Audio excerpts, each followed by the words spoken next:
Horror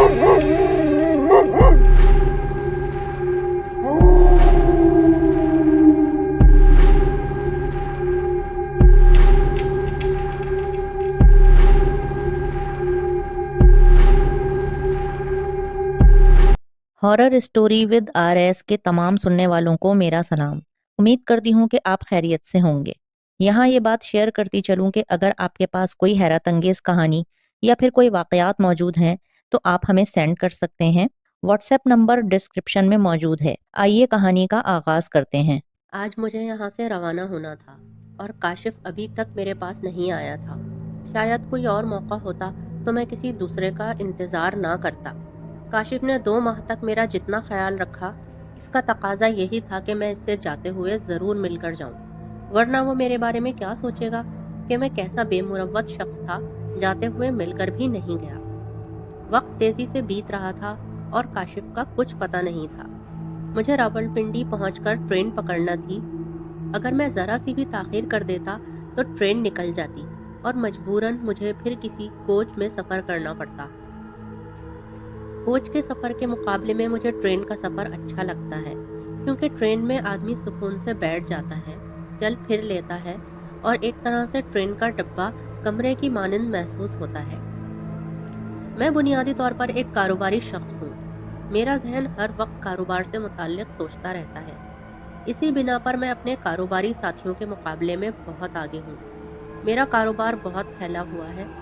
हर वक्त कारोबार के मुताल्लिक़ सोचते रहने से मैं बीमार रहने लगा हूँ और डॉक्टर ने मेरी बीमारी को देखते हुए मशवरा दिया था कि मैं 2 माह के लिए कारोबार से दूर होकर किसी पुरफ़ज़ा मकाम पर जाकर रहूँ।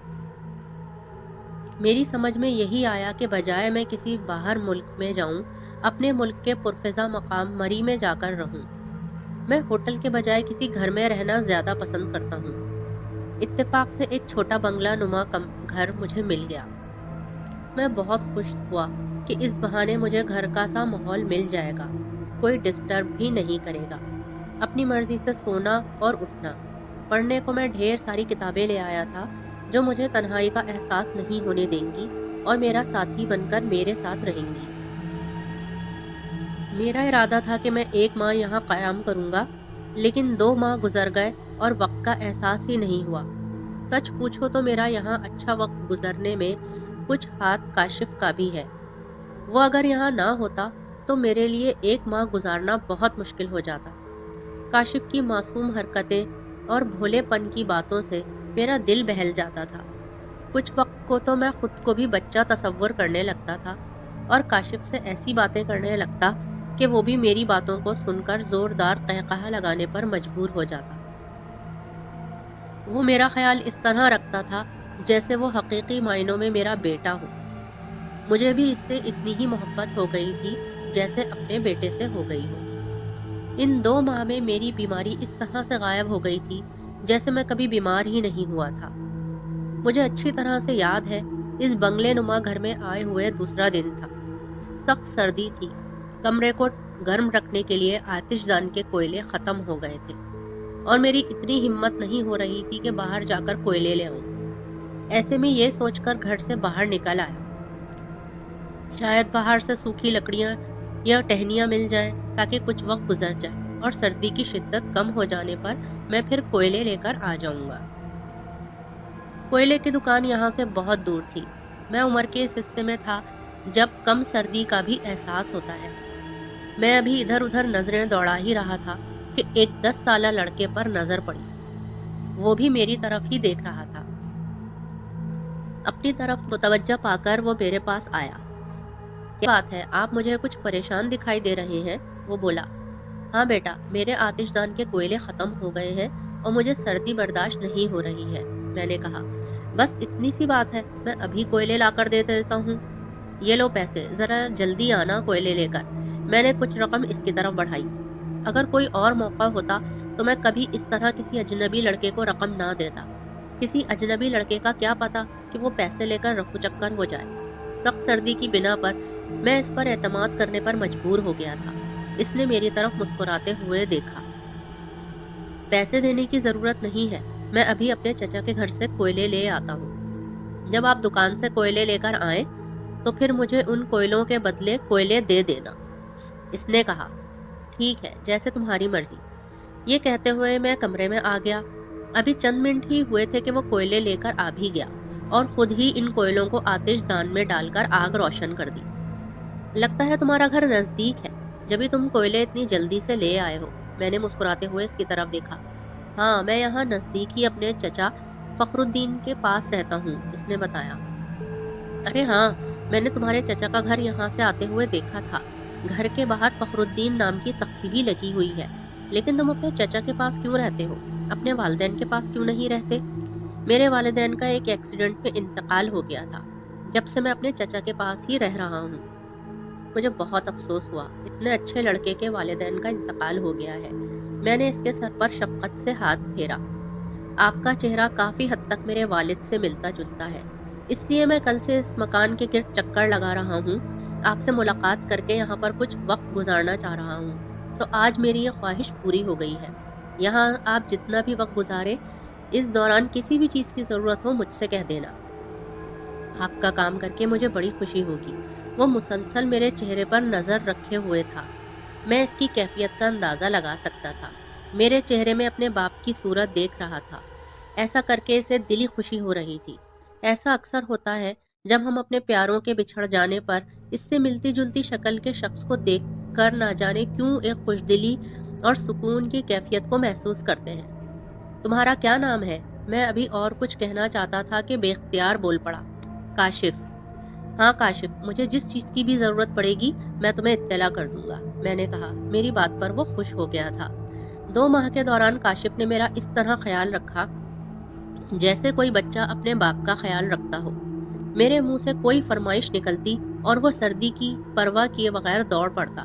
मैं इसे आवाज़ें देता रह जाता, आज सर्दी है, कल ले आना। वो मेरा जुमला सुनी अनसुनी करता हुआ जाता और मतलूबा चीज़ लेकर घर में दाखिल होता। एक दिन फल काटते हुए मेरी उंगली जख्मी हो गई और इससे खून बहने लगा। ये देखकर काशिफ सख्त बेचैन हो गया। वो मेरी उंगली को पकड़कर खड़ा हो गया। जब तक खून बहना बंद न हुआ, इसने उंगली को मजबूती से दबाए रखा।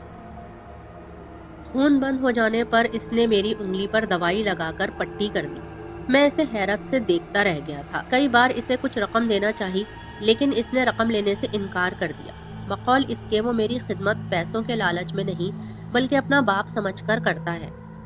मैंने कल इसे सख्ती से ताकीद की थी कि वो सुबह जल्दी आ जाए, क्योंकि अगर वो देर से आया तो फिर हमारी मुलाकात नहीं हो सकेगी। इसके चेहरे से लग रहा था कि वो आते हुए हिचकिचा रहा है। इसकी समझ में नहीं आ रहा था कि वो मुझे कैसे इनकार करे। मैं इसकी तकलीफ के एहसास को समझ रहा था। वो छोटा बच्चा ही था। वो किस तरह जुदाई बर्दाश्त कर सकता था, जिसे वो अपना बाप तसव्वुर कर रहा है। वो इससे मिलकर फिर जुदा हो जाएगा। इसका इसरार था कि मैं अभी कुछ अरसा और यहाँ ठहर जाऊँ। कारोबारी मजबूरी ऐसी थी कि मेरा कराची पहुँचना बहुत ज़रूरी हो गया था। यहाँ से जाते हुए मैं सोच रहा था कि इसकी खिदमत के सिले में कुछ रकम ज़बरदस्ती इसकी जेब में ठूस दूंगा।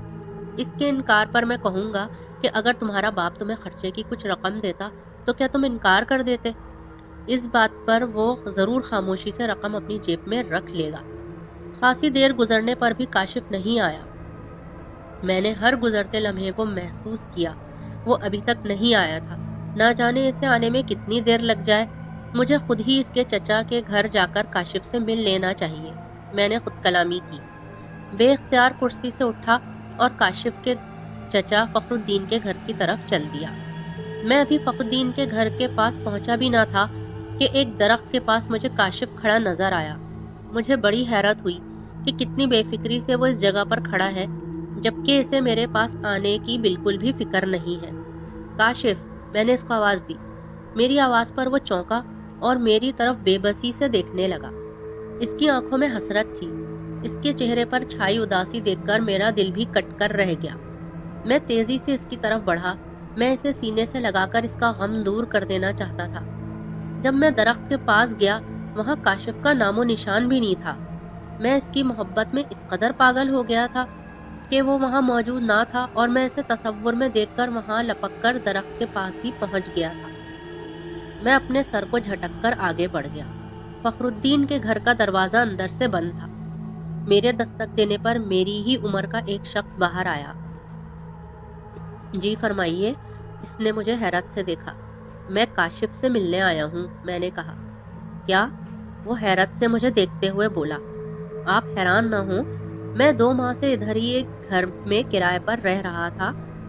آج میں واپسی کراچی جا رہا ہوں۔ ان 2 ماہ میں کاشف نے میری بہت خدمت کی ہے، میری ضرورت کا بھرپور خیال رکھا ہے۔ اب مجھے یہ اچھا نہیں لگ رہا کہ اس سے ملے بغیر چلا جاؤں۔ حالانکہ میں نے کل کاشف کو سختی سے تاکید کی تھی کہ وہ جلدی آ جائے۔ میں نے بتایا۔ اندر آ جائیں، اس نے راستہ چھوڑتے ہوئے کہا۔ میں کمرے میں داخل ہو گیا۔ ایک کرسی پر بٹھا کر وہ دوسرے کمرے میں گیا۔ جب دوبارہ آیا تو اس کے ہاتھ میں ایک تصویر تھی اور دوسرے ہاتھ میں اخبار دبا ہوا تھا۔ اس کے پیچھے پیچھے ایک خاتون بھی آ گئی تھی اور وہ بھی مجھے حیرت سے دیکھ رہی تھی۔ میری سمجھ میں نہیں آ رہا تھا کہ وہ اپنے ساتھ خاتون کو کیوں لے کر آیا ہے۔ یہ تصویریں دیکھیں، اس نے کاشف کی تصویر میرے ہاتھوں میں تھماتے ہوئے کہا۔ یہ تصویر کاشف کی ہے۔ 2 ماہ تک وہ میرے پاس آتا رہا ہے، پھر بھلا میں اسے کیسے نہیں پہچان سکتا؟ میں نے ان کی طرف مسکراتے ہوئے دیکھا۔ کیا آپ کو پکا یقین ہے کہ یہی آپ کی خدمت کرنے آتا رہا ہے؟ اس بار خاتون نے کہا۔ ہاں بھائی، یہی آتا رہا ہے۔ مجھے تم سے جھوٹ بول کر کیا ملے گا؟ میں نے کہا۔ ہم آپ کو جھوٹا نہیں کہہ رہے، بلکہ اپنا شک دور کرنا چاہ رہے ہیں، فخر الدین نے کہا۔ کیا؟ کیسا شک؟ میں نے حیرانی سے ان دونوں کو دیکھا۔ کاشف کو اپنے ابو انعام الہی سے بہت دلی لگاؤ تھا۔ جب انعام اور اس کی بیوی زینب کا ایکسیڈنٹ میں انتقال ہوا تھا تو کئی دن تک کاشف کو اپنا ہوش نہیں رہا۔ وہ سوتے جاگتے اپنے ابو کو پکارتا رہتا تھا۔ جب اس کے حواس درست ہوئے، ہم نے اسے سمجھایا کہ اس کے والد کا انتقال ہو چکا ہے اور اب وہ کبھی لوٹ کر نہیں آئیں گے۔ ہمارے سمجھانے پر وہ سمجھ گیا تھا، لیکن پھر بھی کبھی کبھار اس کو یہ دورہ پڑ جاتا تھا کہ اس کے ابو زندہ ہیں اور وہ کسی پہاڑ پر اس کا انتظار کر رہے ہیں۔ یہ کہتے ہوئے وہ پہاڑوں پر چڑھ جاتا اور پھر جب اس کے ابو نہ ملتے تو واپس لوٹ آتا تھا۔ 2 سال قبل ہی اس پر ایک ایسا دورہ پڑا اور وہ ایک پہاڑ پر چڑھ گیا تھا۔ وہاں موجود لوگوں نے اسے بہت روکا کہ وہ اس پہاڑ پر نہ چڑھے، مگر اس نے کسی کی نہ سنی۔ اور پھر ایسا ہوا کہ ایک پہاڑ پر سے اس کا پاؤں پھسلا اور وہ نیچے گرتا ہوا آیا اور پھر ایک پتھر سے اس کا سر بری طرح سے ٹکرایا اور اس کا انتقال ہو گیا، فخر الدین نے بتایا۔ کیا؟ اس وقت میں حیرت سے چونکا۔ میری سمجھ میں نہیں آ رہا تھا کہ وہ کیا کہہ رہے ہیں۔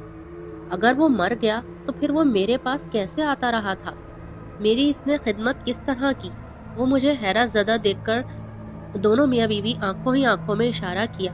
پھر فخر الدین نے مجھے ایک اور حیرت کا جھٹکا دیتے ہوئے اخبار کو میرے سامنے کیا۔ اخبار میں کاشف کی کفن میں لپٹی تصویر چھپی تھی اور خبر بھی لگی تھی، جس کے مطابق کاشف کی موت پہاڑ سے گرنے کے سبب ہوئی تھی۔ اخبار کی تاریخ پر نظر ڈالنے سے فخر الدین کی بات کی تصدیق ہو گئی تھی۔ کاشف کی موت 2 سال قبل ہوئی تھی۔ میں راولپنڈی جانے والی وین میں بیٹھا کاشف کے بارے میں سوچ رہا تھا کہ وہ سب کیا تھا۔ کاشف اگر 2 سال قبل مر چکا تھا تو پھر وہ میرے پاس 2 ماہ تک کیسے آتا رہا؟ اس بات کی تصدیق فخر الدین نے کر دی تھی۔ واقعی میری شکل کاشف کے والد سے بہت ملتی ہے۔ کیا کاشف کی بے چین اور سرگردہ روح اب بھی اپنے باپ سے ملنے کو مری میں گھومتی پھرتی ہے؟ مجھے سمجھ نہیں آ رہا تھا کہ کیا معمہ ہے جسے انسانی عقل سمجھنے سے قاصر ہے۔ تو یہ تھی ہماری آج کی کہانی۔ اگر آپ کو پسند آئی ہو تو لائک کریں، کامنٹ کر کے شیئر کریں اور سبسکرائب بھی کر دیں تاکہ ہماری نئی آنے والی ویڈیو کا نوٹیفیکیشن آپ تک پہنچ جائے۔ دعاؤں میں یاد رکھیے گا۔ اللہ حافظ۔